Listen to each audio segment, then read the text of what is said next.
To the sad, lonely woman living in a rundown bush shanty, the soaring eagles which came each day were a gift from heaven, a vision of freedom and beauty. Their daily sighting enabled her to carry on. Then they were taken from her by the unfeeling man with whom she lived. A story of self-discovery. It's called To Fly as an Eagle by H.M.Tolcher. It's from Australian Short Stories No. 7, edited by Bruce Pascoe. I'm Kim Dodsworth, Queensland storyteller. The eagle came, as always, dropping down the crystal air in one long smooth glide on motionless wings from the mountain wall to the grey plain. Emma paused, the wash-up bowl in her hands, to watch it soar overhead, wing feathers spread like fingers manipulating the air, keen eyes bent upon the earth as it sought its prey among the grey, dusty saltbush. As she watched, she too seemed to feel the exhilarating rush of wind, was buoyed up in the limitless blue, freed from earth. The eagle brought her a sense of release, a brief lightness of spirit, without which, she suspected, her days would have been unbearable. Behind her, the wire door screeched on rusty hinges, and the man paused beside her, eyes following hers to the eagle. "Bloody pest," he growled. "Crows are bad enough without that great brute. First chance I get, I'll do that one over too." She poured the water around a geranium in an old camp oven. "That pastoral inspector reckon they don't take the lambs." "Don't tell me what eagles do or don't do. I've seen lambs in their nests." "Leave that one alone. Even if he did take a few sick lambs, it wouldn't make much difference to this place." "We might do all right this season," he said defensively. "Then the eagle doesn't matter. I like to see it. Let it be." "If I say I'll kill it, that's what I'll do." He rammed a greasy felt hat on his head. "Mailman's due today. Might be this morning. Give him that letter when he comes."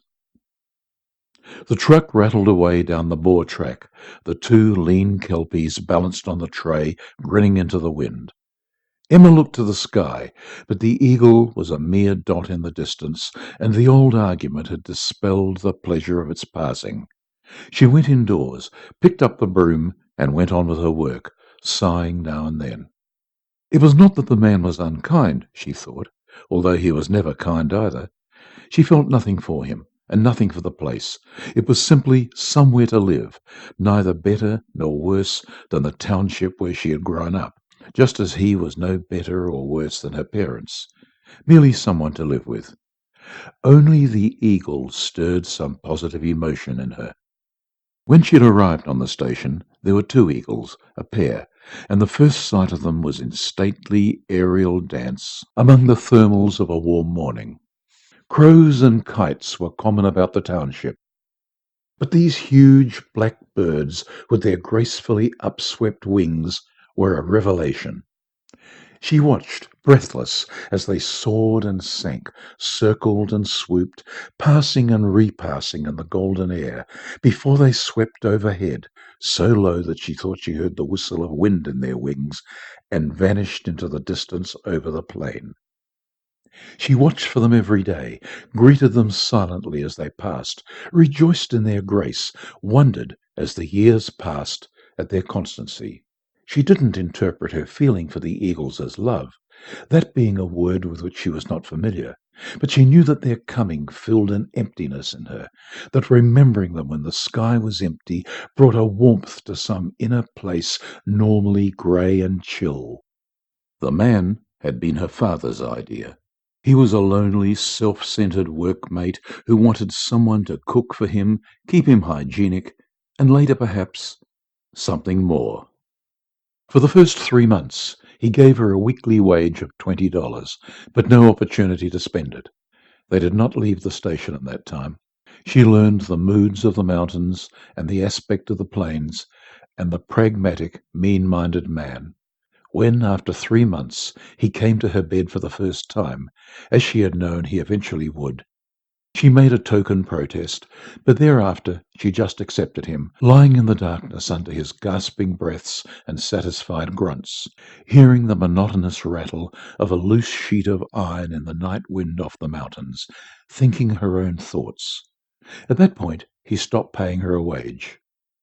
She doubted the fairness of the exchange.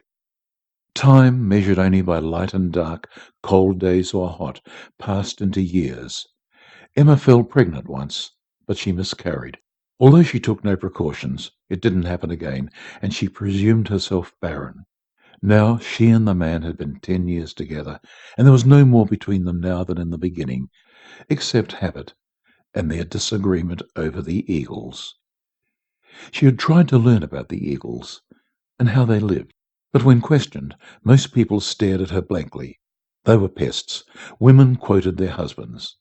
Only the pastoral inspector defended their right to survive, described their habits and diet, and shared her admiration for the great birds. She found it hard to argue with conviction against the man's inflexibility, with only this single supporting opinion. They could have quarrelled when he shot one of the eagles a year or so ago. She had wept, keening softly over the stove as she cooked their meal, tears sizzling on the hot metal. He laughed disbelievingly at her grief, then grew angry and refused to answer when she reproached him. Until today, he had never again mentioned killing the bird, although when they had gone to town a week later, he slowed the truck to show her where he had strung the dead bird on the fence, as a trophy or a warning. Her disgust must have shown on her face, for he cursed and accelerated and didn't speak for the next 50 miles. She put a piece of corned mutton in the pot, peeled leathery carrots and potatoes, took the peelings and some bread crusts out to the neurotic hens in their tumble-down yard. As she began to mash the potatoes, she could hear the truck grinding across the plain, and by the time he came stumping across the veranda, the meal was on the table and she was cutting bread. He dropped into his chair, pushed his hat back from his forehead, and picked up his knife and fork with a satisfied grunt. They ate in silence, broken only by the clatter of cutlery on enamel plates. Once he pointed with his knife to the bread, and she cut another slice for him. At last he reached for his mug, sucked cautiously at the tea, pushed his chair back against the wall, and stretched his legs in front of him. He stared at her considerably for a long time, lips pursed and fingers drumming on the edge of the table. At last he sat up straight. "I found that eagle on a dead sheep," he said. Foreboding turned her last mouthful of food to dry ashes in her mouth. She waited, staring at her plate, the knife in her hand rattling faintly against its enamel edge. "Wouldn't have seen it if I hadn't thought to check the mill in the south paddock on the way home," he said. "Just as well I did." She looked at him then, praying inwardly to some unknown power for the truth to be something other than the thing she expected. He met her eyes, somewhat oddly defensive in his glance, and smiled coldly. "Good riddance," he said. "I waited a year to get that bloody bird. Maybe my luck'll change now." The chill inside her deepened, welled up. She clenched her teeth to stop them chattering. "You didn't have to do that," she said at last. "It's done," he said. "Let that be the end of it."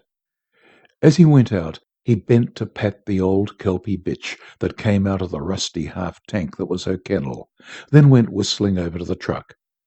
She heard the tinkle of spanners, a few minutes of hammering, then the truck engine roared and he drove away.